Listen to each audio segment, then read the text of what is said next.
Okay, so we're looking at the last self-directed activity, which is inclusive education. Oops, this one. Okay. And so it's involves conducting inquiry into self-directed learning into equity and inclusive education. Consider how school library commons programs and collections reflect the diverse FNMI cultures and physical and emotional needs of all learners. And so what it involves is taking a look at research to locate and inform practice and collection development that supports the needs of all learners. How does the LLC support equity and inclusive education? So let's start off with taking a look at equity and inclusion in teacher practices.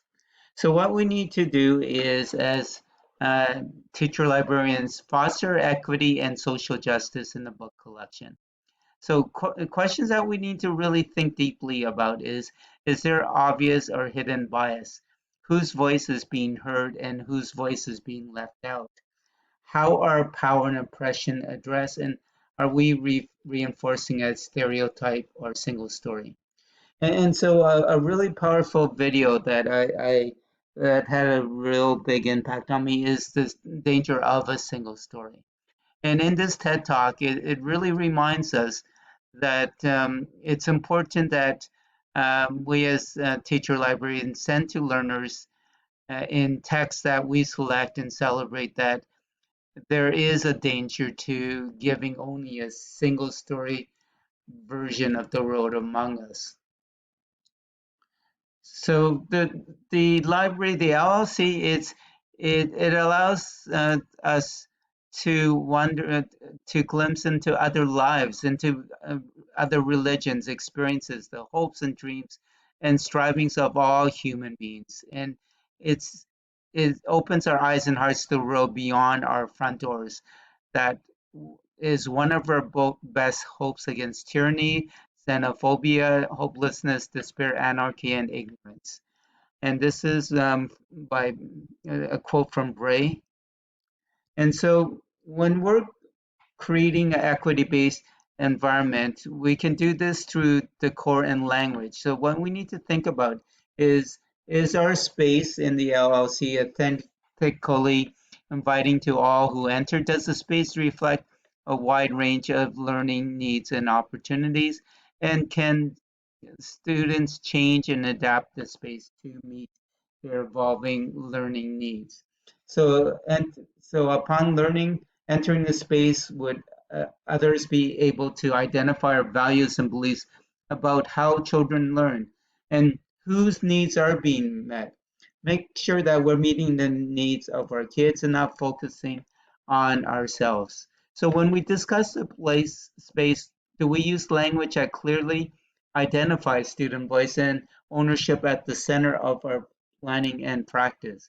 And does our signage and the and entry doors, etc., represent our students' thinking, creativity, and communication needs?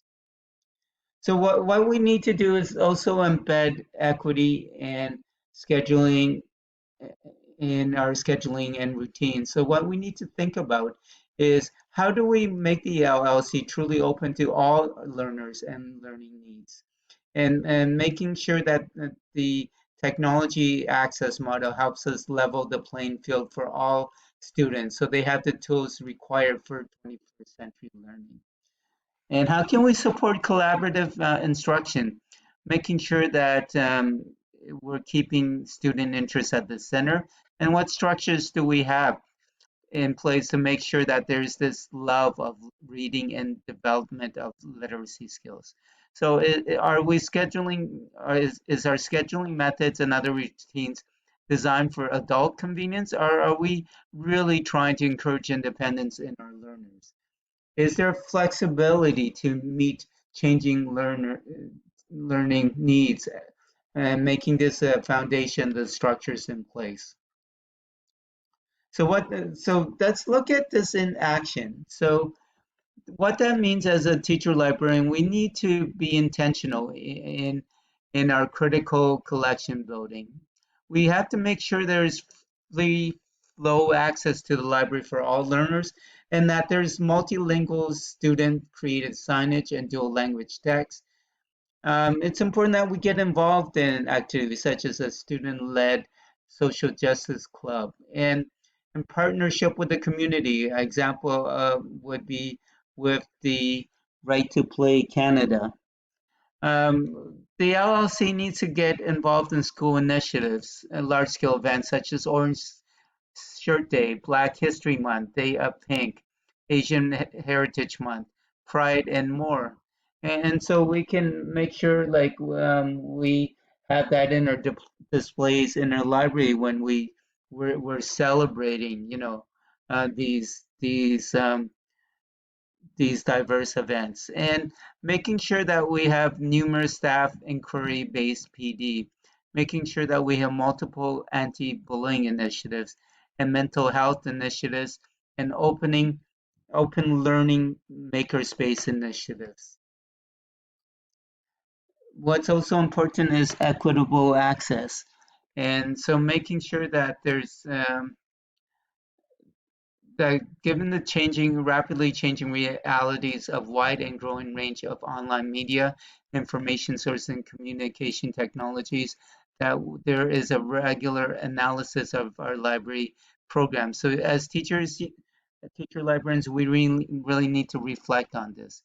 It's also important for us to think about um, how our school's community makes practical use of our collections, both physical, and virtual, which is becoming much more important, and that there is equitable access to qualified library staff, not just pre-scheduled set periods, but on a as needed basis during and outside the school day. It's just as important as access to resources. So we need to examine the concepts behind differentiated learning and reflect in our collection. Develop a plan for purchasing both physical and virtual resources that meet the needs expressed by learners based on ongoing gap analysis. And encourage the placement of assistive technology and assistive devices in the learning commons. And we need to be collecting and supplying tutorials by all learners for all learners, and take advantage of student expertise to develop these how-to guides in different ways. And a very important website is the Access Ontario Library Association here, and so let me go through that.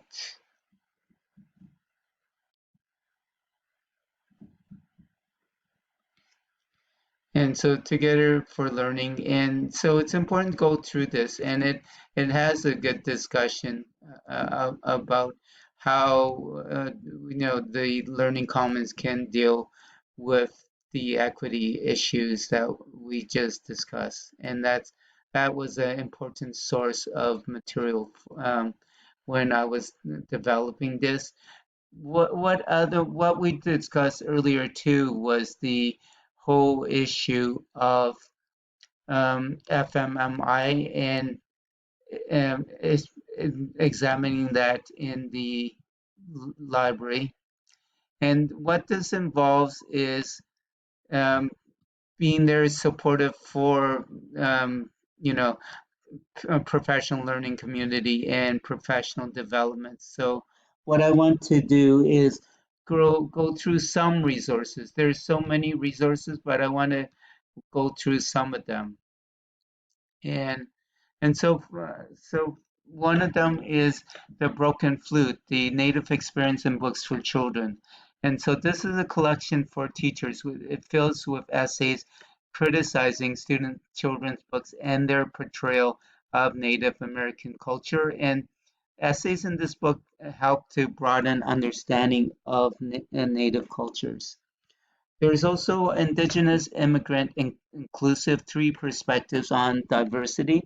And here the author looks at what diversity means through an Indigenous lens as compared to an immigrant lens.